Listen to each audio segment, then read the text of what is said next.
हम सब जानते हैं कि हिमाचल प्रदेश के प्रथम मुख्यमंत्री डॉक्टर वाईएस परमार जी ने हिमाचल प्रदेश को स्टेटहुड दिलाने के बाद जो हिमाचल के हित में और हिमाचल वासियों के हित में सबसे बड़ा काम किया था वो यही 1972 का जो HP Tennessee and land reform act था वो था। और उसकी जो धारा 118 है उसके अंतर्गत जो हिमाचल प्रदेश के अंदर कृषक नहीं है, एग्रीकल्चरिस्ट नहीं है, उनको ज़मीन लेने पर पाबंदी थी। हम सब डॉक्टर वाईएस परमार को हिमाचल निर्माता मानते हैं। आप तो हमारे से भी ज़्यादा उनका सम्मान देते हैं, परंतु समय के साथ साथ जिस मूल भावना के साथ ये धारा 118 उस land Tennessee and reforms act में लाई गई थी, उस मूल भावना को कमज़ोर करने का काम जो भी सरकारें आती रही वो करती गई। परंतु आज जो ये अमेंडमेंट्स आई हैं ये और ज़्यादा जो धारा 118 की भावना है उसको और ज़्यादा कमज़ोर करने का काम करेगी। शायद वर्तमान सरकार को रेवेन्यू की ज़्यादा चिंता है, इसलिए रेवेन्यू की दृष्टि से ही निर्णय लिए जा रहे हैं।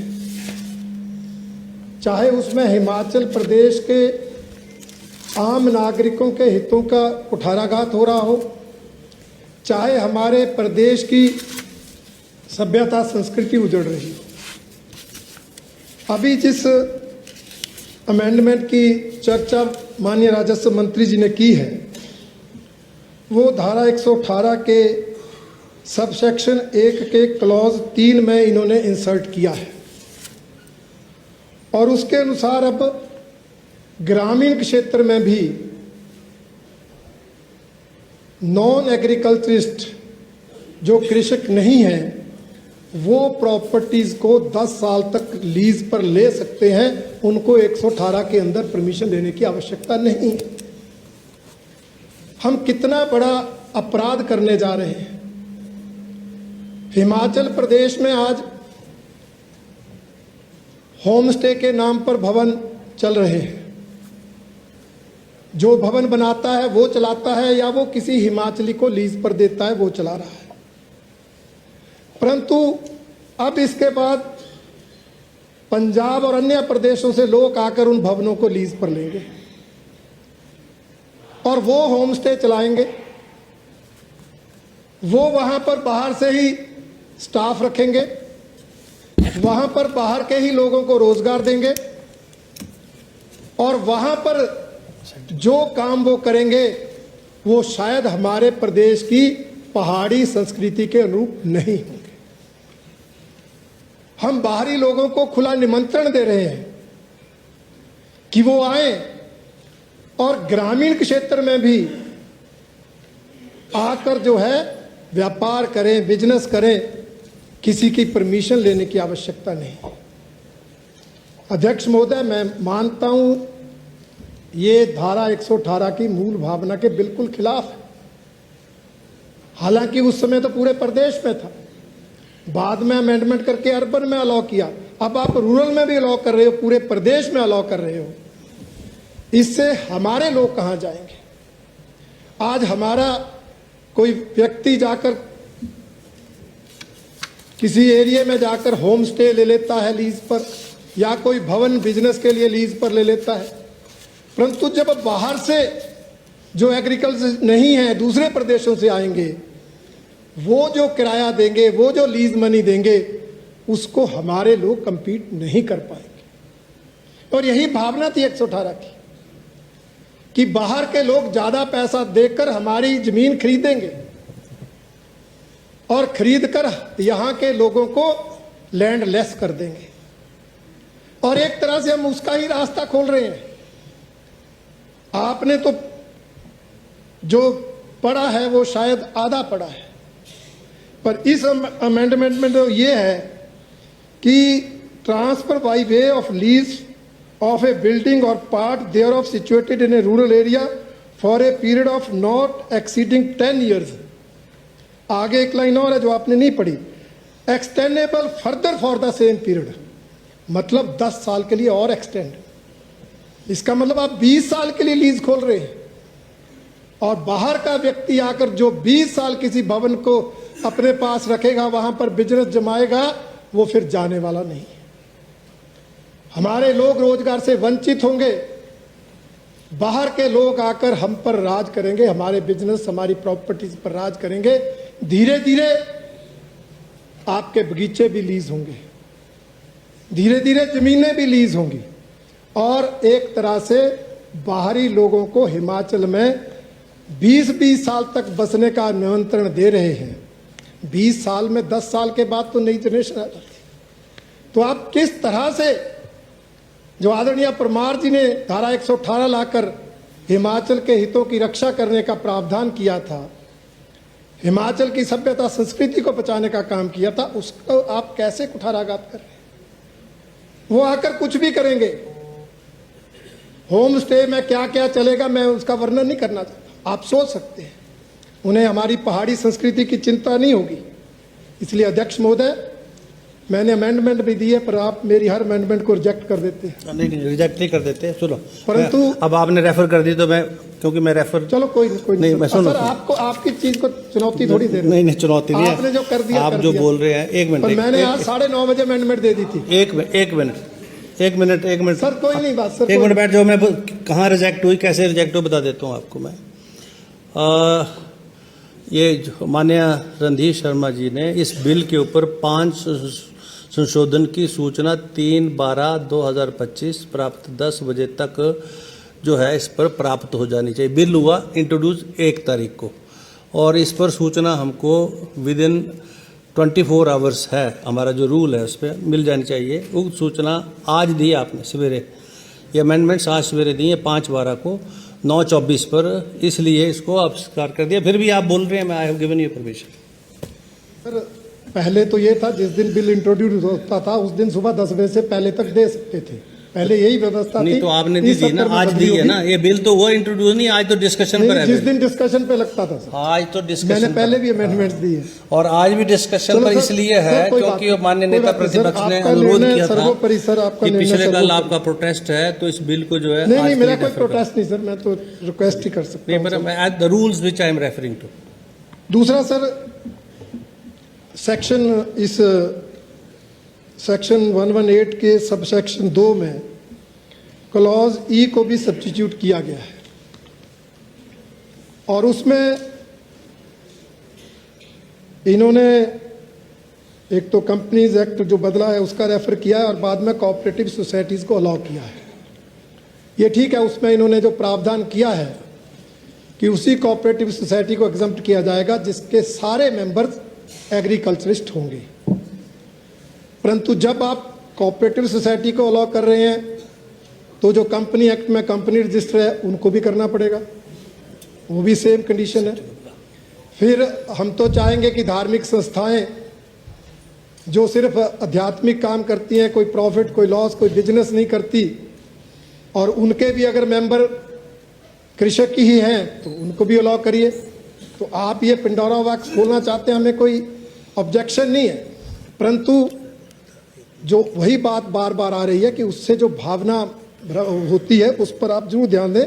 पर फिर भी इस जो अमेंडमेंट है इसका मैंने विरोध नहीं किया है, पर मैं ये आगाह जरूर कर रहा हूँ कि इससे आगे और रास्ते खुलेंगे। या तो आज ही आप अलाउ कर दें कि भाई ठीक है, धार्मिक संस्थाएं भी जो कृषक मेंबर्स होंगे उनको अलाउ किया जाता है, कंपनी को भी अलाउ किया जाता है, या तो भी वहाँ तक चले जाएं।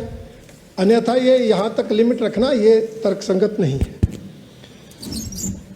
एक अध्यक्ष महोदय, इन्होंने सब सेक्शन 4 में क्लॉज जी में कुछ सब्स्टिट्यूट करके इन्होंने ऐड किया है कि किस तरह से जो हाउसिंग बोर्ड में या हमारी जो डेवलपमेंट अथॉरिटीज़ हैं उनकी जो प्रॉपर्टीज़ खरीदते हैं तो वो अभी तक यह है कि जिसने वो प्रॉपर्टी खरीदी है वो अगर बेचना चाहता है तो उसको परमिशन लेनी पड़ती है, और जो बेचने सक्सेसिव बायर है उसको भी 118 की परमिशन लेनी पड़ती है। परंतु आप इस अमेंडमेंट से उसको भी एग्जम्प्ट कर रहे हैं, आप सक्सेसिव बायर को भी एग्जम्प्ट कर रहे हैं, अगर मैं सही ढंग से इस बात को समझ पाया हूँगा, क्योंकि कुछ ये साइलेंट सा कुछ बातों पे ये अमेंडमेंट जरूर है। परंतु अगर ऐसा हो रहा है तो ये निश्चित रूप से दुखदाई है, क्योंकि ऐसा तो फिर कोई भी करेगा जो सरकार का खासम खास है, वो परमिशन लेकर प्रॉपर्टी खरीदेगा और फिर प्रॉपर्टी खरीद कर जो बेचारे जिसकी सरकार तक पहुंच नहीं है, 118 में परमिशन नहीं ले सकता, उसको बेचेगा मोटे दाम पर। और एक तरह से ये अब चाहे दलाल बोलिए, चाहे आप उसको कोई भी बोलिए, बीच के मीडिएटर बोलिए, परंतु एक तरह से उनको इस तरह प्रॉपर्टीज को मोटे दाम पर बेचने का रास्ता खुल जाएगा और हिमाचल में प्रॉपर्टीज महंगी हो जाएंगी, बाहर के लोग आकर प्रॉपर्टीज खरीदेंगे, हिमाचली उन प्रॉपर्टियों को कंपटीशन में आकर नहीं खरीद पाएंगे। उसी तरह से इन्होंने जो रेरा में भी अमेंडमेंट की है, उसमें भी 500 स्क्वायर मीटर तक इन्होंने रास्ता खोला है। वहाँ भी सक्सेसिव नॉन एग्रीकल्चर परचेजर को है वो इन्होंने एग्जम्प्ट किया है। और साथ ही एक और अमेंडमेंट की है कि पहले ये था कि जिसने प्लॉट खरीदा है, प्रॉपर्टी खरीदी है 118 की परमिशन लेकर, उसको 2 साल के अंदर वहां कंस्ट्रक्शन करनी पड़ती है और एक्सटेंशन 1 साल की देने का प्रावधान था। आपने उस टाइम पीरियड को बढ़ाने की अमेंडमेंट कर दी है। आप कह रहे हैं कि 2 साल के पीरियड को बढ़ाकर जो है 5 साल कर दिया जाए और 5 साल के बाद एक साल की और 5 साल एक्सटेंशन दी जाए। 10 साल बाद 10 साल तक उसको आपने टाइम दे दिया।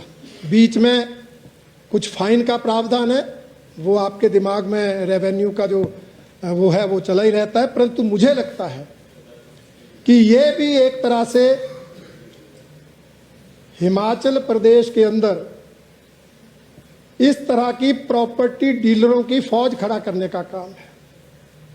पहले कोई प्रॉपर्टी लेता था, 2 साल 3 साल में उसकी इतनी कीमत नहीं बढ़ती थी, इसलिए उसको कंस्ट्रक्शन करनी पड़ती थी। अगर वो नहीं करता था तो वो प्रॉपर्टी सरकार में वेस्ट हो जाती थी। अभी आप उसको 10 साल का टाइम दे रहे हैं। 10 साल में प्रॉपर्टी की कीमतें कितनी बढ़ जाती हैं, तो वो उस प्रॉपर्टी पर कुछ बनाने की बजाय उस प्रॉपर्टी को 10 गुना 20 गुना 30 गुना ज्यादा दाम पर बेचने का काम करेगा। और सक्सेसिव बायर को आपने एग्जेम्पशन पहले ही दे दी। तो एक तरह से आपने हिमाचल प्रदेश के अंदर जो 118 के कारण नॉन एग्रीकल्चरिस्ट बाहर के लोगों को आने पर थोड़ा प्रतिबंध था, उस सब को हटाकर खुला निमंत्रण आप बाहर के लोगों को दे रहे हैं। इसलिए अध्यक्ष महोदय, मेरा आपके माध्यम से आग्रह है सरकार से, ये बहुत ही महत्वपूर्ण बिल है। ये ऐसा करने से सिर्फ जो मैंने जिक्र किया वही दिक्कत नहीं होगी, आप जितना इसका जो स्वरूप बदलेंगे उतना ही नुकसान होगा। हिमाचल प्रदेश में अगर बिल्डिंग ज्यादा बनेंगी तो पेड़ ज्यादा कटेंगे, इकोलॉजी का नुकसान होगा। पहले ही हम आपदाओं से घिरे हुए हैं, पहले ही पहाड़ों पे ज्यादा भवन निर्माण के कारण ये दिक्कतें आ रही हैं, और इससे आप एक रास्ता और खोल रहे हैं जिससे जो डैमेज होगा इकोलॉजिकली उसको भी हमें कंसिडर करना चाहिए, चाहे वो पेड़ कटने के कारण होगा, चाहे हमारे वाटर रिसोर्सेज तबाह होने के कारण होगा, चाहे ऐसे अनेक जो अन्य इकोलॉजिकल फैक्टर्स हैं उनको करने से होगा, तो उसको भी हमें ध्यान में रखना है। और बाहर के लोग जितना ज़्यादा आएंगे उतनी हमारी पहाड़ी संस्कृति को नुकसान होगा। हम भोले वाले लोग पहाड़ के अपनी संस्कृति सभ्यता के अंतर्गत रहते हैं, हमें उस पर मान है, परंतु इस तरह बाहर के लोगों को सिर्फ रेवेन्यू के चक्कर में कि आप स्टैंप ड्यूटी लगा दो, आप फाइन लगा दो, परंतु इस तरह प्रॉपर्टीज को खोलने के रास्ते बना देंगे तो हिमाचल प्रदेश जो है वो आने वाले समय में हिमाचल प्रदेश अपनी पहचान खो देगा। इसलिए अध्यक्ष महोदय, मेरा आपसे माध्यम से निवेदन है सरकार से, माननीय मुख्यमंत्री जी यहाँ बैठे हैं, कि ये बहुत ही महत्वपूर्ण बिल है जिस पर ये अमेंडमेंट लेकर आए और हमारी तो मांग है इनको अमेंडमेंट्स को वापस लिया जाए, परंतु अगर सरकार की ईगो है जो हमें हर बार देखने में आती है तो कम से कम इस बिल को सिलेक्ट कमेटी को भेजा जाए। आप सिलेक्ट कमेटी बनाए, इसके हर पहलू पर विस्तृत विचार विमर्श हो, रेवेन्यू विभाग के अधिकारी भी जिन्होंने ये सुझाव दिए होंगे उनसे भी चर्चा हो और बजट सेशन में अमेंडमेंट्स लाई जाएं, ऐसा मेरा आपके माध्यम से सरकार से आग्रह है, क्योंकि बहुत ही महत्वपूर्ण बिल है और जो हिमाचल प्रदेश की 118 सेक्शन के कारण हिमाचल प्रदेश की जो संस्कृति बची है, जो सभ्यता बची है, जो पहचान बची है, उसको जो इससे खतरा उत्पन्न हो रहा है उसको हम रोक सकें, ये मेरा आपके माध्यम से निवेदन है।